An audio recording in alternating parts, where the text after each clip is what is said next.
Menurut perjanjian, kamu telah memenangkan kakak perempuan Suangying. Warisanku juga milikmu. Feng Xin tertawa, mengambil telapak tangan Qin Yichen, dan meletakkan bola cahaya di tangannya. Wajah Ziyun tiba-tiba menjadi gembira saat melihatnya.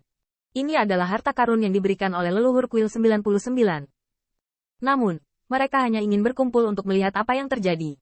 Tetapi mereka melihat nyala api berkobar di bola cahaya, dan gelombang panas yang mengerikan tiba-tiba membuat semua orang mundur.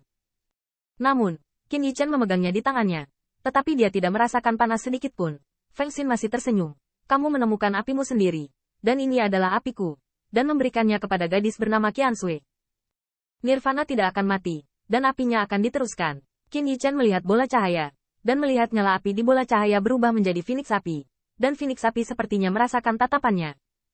Tetapi secara bertahap menjadi kerinduannya siang dan malam tertawa. Terima kasih banyak leluhur. Ruang tinju lengkung Qin Yichen akhirnya mengerti mengapa salah satu dari dua leluhur mengalahkan mereka semua. Begitu Qin Yichen memadamkan api, dia melihat Hao Suangying menepuk bahunya. Yang pertama menoleh, Hao Suangying menghancurkan bola ringan di tangannya, dan embun beku berubah menjadi sinar es. Naga, masuk ke mata kanan Qin Yichen. Miliknya, pada saat itu, Qin Yichen tampak ketakutan. Selain itu, naga es yang masuk ke matanya membuatnya menggelengkan kepalanya ke kiri dan ke kanan. Namun, di bawah sapuan ini, banyak naga Imperial Capital berubah menjadi patung es. Untungnya, mata kiri Qin Yichen menyalakan api untuk menyeimbangkan es dan api. Tetapi warisan Hao Suangying menebus cacat mata kanannya. Meskipun tulang naganya telah ditandai dengan tanda Dao selama konfrontasi api es, pola es ditinggalkan oleh duri es itu, dan duri es itu masih jauh dari kekuatan penuh Hao Suangying. Bang! Setelah sekian lama, Qin Yichen tiba-tiba mengangkat matanya, dan matanya terhuyung-huyung, sepertinya tidak pernah padam dan tidak pernah pudar. Es dan api melonjak di mata naganya, membuatnya melihat dunia ini dengan lebih jelas. Tampaknya membersihkan kemunafikan yang tak terhitung jumlahnya untuknya dan melihat langit dan bumi. Oke. Palu Gekian sangat bersemangat, dari melangkah ke istana bela diri naga hingga hari ini, 10 tahun penuh. Murid saya sendiri akhirnya bisa mencapai puncak istana bela diri naga. Kakak Zuguang, lihat disiplin saya, bagaimana? Ketika Gekian Hao minum dan jatuh, semua orang mendengar tawa kecil dari kuil. Oke, bagus sekali. Qin Yichen mendongak dan melihat siluet berdiri di kuil yang tampaknya menjangkau dunia. Jelas ini adalah pertama kalinya saya bertemu, tetapi Qin Yichen merasa sangat akrab dan baik hati, seolah-olah selama bertahun-tahun tanpa akhir, sulit untuk dilupakan. Tubuh Hao Zhuang tidak tinggi. Dibandingkan dengan putranya Hao Qingyu, dia setengah pendek, dan Hao Qingyu setinggi Qin Yichen. Berbicara tentang tampan, Hao Zhuang hanya dapat dianggap berhubungan dengan dua kata ini. Tetapi berdiri di sana, dia hanya tersenyum tipis, memberi orang transendensi memegang bintang di dunia. Tuan Zhuang.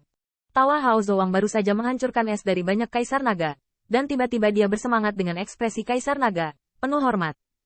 Jenderal terakhir Hao Tianqi, temui Tuan Zhuang. Jenderal terakhir Hao Wenxiu, temui Tuan Zhuang. Hao Qingyu gemetar dengan mata naga. Ayah. Ini adalah reuni yang berlangsung selama bertahun-tahun tanpa akhir. Inilah perpisahan para pahlawan yang pernah melindungi kampung halaman ini. Yi Chen telah melihat nenek moyang cahaya abadi. Hao Zhuang sedikit melambaikan tangannya. Ayo, dalam pertempuran antara Qin Yichen dan Hao Suangying, Hao Zhuang menyaksikan selama 7 tahun. Tepatnya, dalam 10 tahun terakhir, dia diam-diam memandangi Dewa Naga Muda dan berjalan menuju dirinya selangkah demi selangkah. Dan sekarang, Qin Yichen akhirnya mendatanginya. Bagian atas istana bela diri naga tampaknya tidak dapat dibedakan dari 99 kuil yang tersisa, setidaknya dalam penampilan. Hao Zhou duduk di tengah, memandangi para kaisar naga, berkata sambil tersenyum. Duduk, ini bukan istana naga sejati, tidak perlu naik turun. Dan para tamu monster raja, silakan juga duduk. Yao Tian tersanjung oleh kerumunan, tidak menyangka suatu hari. Mereka benar-benar diterima oleh True Dragon, yang sedang duduk di dunia Baifang. Palu Gekian riang, duduk langsung bersila di sebelah Hao Zhuang. Kakak, apakah saya membunuh banyak Vingod? Banyak, Palu Gekian sepertinya mengingat saat itu, berbicara dan tertawa terus-menerus, menahan tahun-tahun tanpa akhir.